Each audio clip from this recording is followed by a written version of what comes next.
एक दिन शुक्ला जी और उनकी पत्नी सुमन छत पर बैठकर सुबह की चाय का आनंद ले रहे होते हैं कि तभी शुक्ला जी के बड़े भाई का फोन आता है। राम राम भाई साहब, कैसे हैं आप? राम राम छोटे, मैं तो बिल्कुल ठीक हूँ। तू बता कैसा चल रहा है सब? जी भाई साहब, यहाँ सब ठीक है।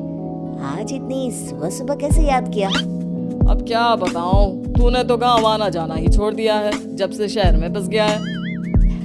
अब क्या बताऊँ भाई साहब, काम से फुर्सत ही कहाँ है। याद तो मुझे भी काफी आती है सबकी, लेकिन अब यहाँ भी तो देखना जरूरी है ना। हाँ, ये बात तो है। अच्छा छोटे, वैसे मैंने ये बताने के लिए फोन किया था कि अपना राजू है ना, उसकी नौकरी तुम्हारे ही शहर में लगी है। अरे वाह, ये तो बड़ी अच्छी बात है। हाँ, लेकिन एक दिक्कत है, उसका रहने का इंतजाम होने में अभी कुछ वक्त लग जाएगा, तो तब तक वो अपनी पत्नी शीतल के साथ तेरे यहाँ रुक जाएगा, अगर तुझे कोई परेशानी ना हो तो। शुक्ला जी ये बात सुनकर एक बार अपनी पत्नी की तरफ देखते हैं और बिना कुछ सोचे हाँ बोल देते हैं। अरे ये भी कोई पूछने वाली बात है, राजू मेरा भी तो बेटा है, भला मुझे कैसे दिक्कत होगी? आप उन्हें भेज दो, मैं यहाँ सब संभाल लूंगा। फोन कट करते ही सुमन के सवालों की बौछार शुरू हो जाती है। क्या बात है शुक्ला जी, बड़ा हाँ हाँ किए जा रहे थे, ऐसी भी क्या बात हो गई? बात तो मैं बता दूं, लेकिन तुम चिल्लाना मत शुरू कर देना। शुक्ला जी सुमन को सारी बात बता देते हैं और बात सुनते ही सुमन का मुंह बन जाता है। वो गुस्से से अपने पति को घूरने लगती है। तुम्हें हाँ कहने की क्या जरूरत थी? पहले मुझे बात तो कर लेते। इसमें बात करने की क्या जरूरत आ गई? राजू भी तो हमारा बेटा ही है, अगर यहाँ आकर कुछ दिन रह लेगा तो क्या हो जाएगा? जब बात तुम्हारे परिवार की होती है तो तुम्हारे तो तेवर ही बदल जाते हैं। अरे करो जो करना है, मैं तो कुछ बोलूंगी ही नहीं। तुम तो मुझे ऐसे सुना रही हो जैसे पता नहीं कौन आ रहा हो। अरे राजू की बहू आएगी तो तुम्हारी ही मदद हो जाएगी। कुछ दिन तुम भी बहू के सुख ले लेना। हाँ हाँ, देखती हूँ कितना आराम मिलता है मुझे। अगले दिन शाम को दरवाजे की घंटी बजती है। सुमन दरवाजा खोलती है। सामने राजू और उसकी पत्नी अपना सामान लिए खड़े होते हैं। सुमन बिना कुछ बोले बस इशारा करके उन्हें अंदर आने को कहती है। नमस्ते चाची जी। नमस्ते चाची जी।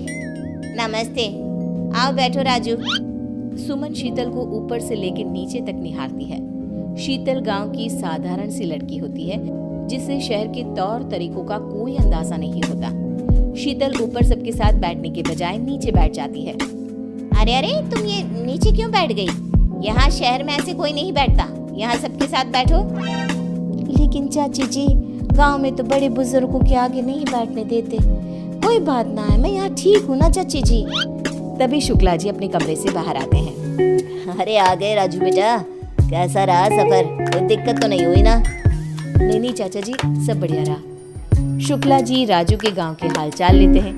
तभी सुमन राजू और शीतल को उनका कमरा दिखाने की बात करती है। चलो तुम दोनों को तुम्हारा कमरा दिखा देती हूँ। हाँ हाँ, तुम दोनों आराम करो, बाद में बात करते हैं हम। सुमन उन्हें कमरा दिखा कर आती है और अपने पति को सुनाने लगती है।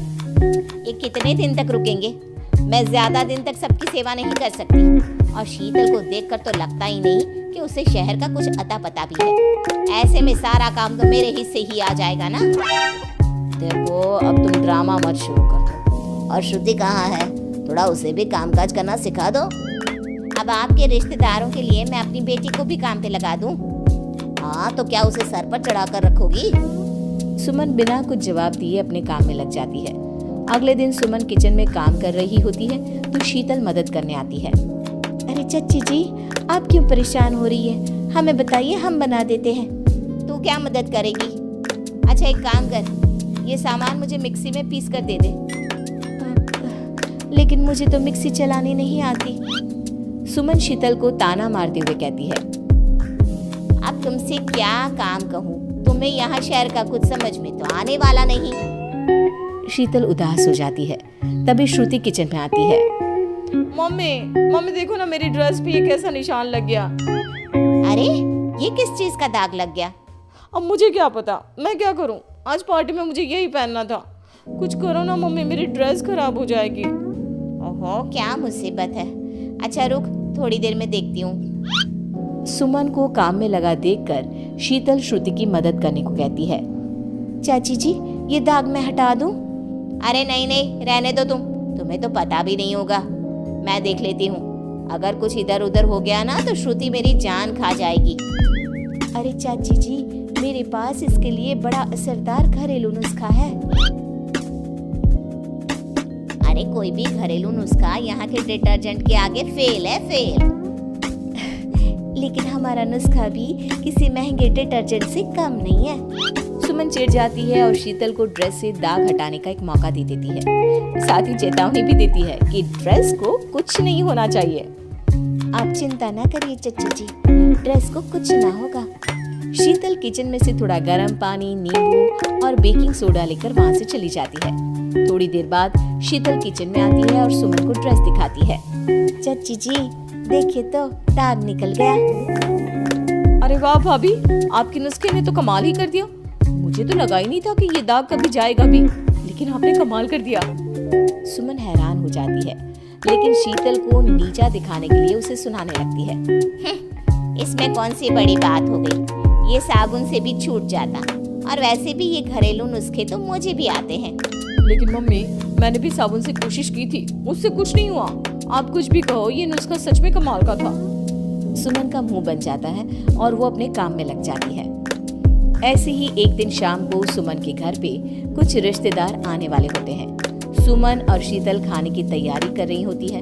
वहीं शुक्ला जी और राजू भी ड्राइंग रूम में बैठकर बातें कर रहे होते हैं। शीतल देखो, आज घर पे रिश्तेदार आने वाले हैं, तो कुछ भी ऐसा वैसा मत कर देना। ये शहर है और यहाँ के तौर तरीके बहुत अलग होते हैं। अभी तुम्हें समय लगेगा सब सीखने में। शीतल चुपचाप सब सुनती है। तभी सुमन जोर से चिल्लाती है, हे भगवान, ये क्या हो गया मुझसे? इस सब्जी में तो बहुत नमक पड़ गया। अब तो ये सारा खाना बर्बाद हो जाएगा। रिश्तेदार भी आ ही रहे होंगे, क्या करूं मैं? सुमन को परेशान देख शीतल झट से आटे की 2-4 गोलियां बना के सब्जी में डाल देती है और थोड़ा घी भी डाल देती है। अरे क्या कर रही हो तुम? पहले ही सब्जी में इतना नमक है, अब तुम इसे और खराब ना करो। तुम जाओ यहाँ से, मैं सब संभालूंगी। चाची जी, आप क्यों परेशान हो रही हो? आपकी परेशानी यूं दूर हो जाएगी। अब भी ये जो आटे की गोलियां डाली है ना, इसमें सब्जी का नमक ठीक हो जाएगा। अच्छा, और अगर नहीं हुआ तो इसकी जिम्मेदारी तुम्हारी होगी।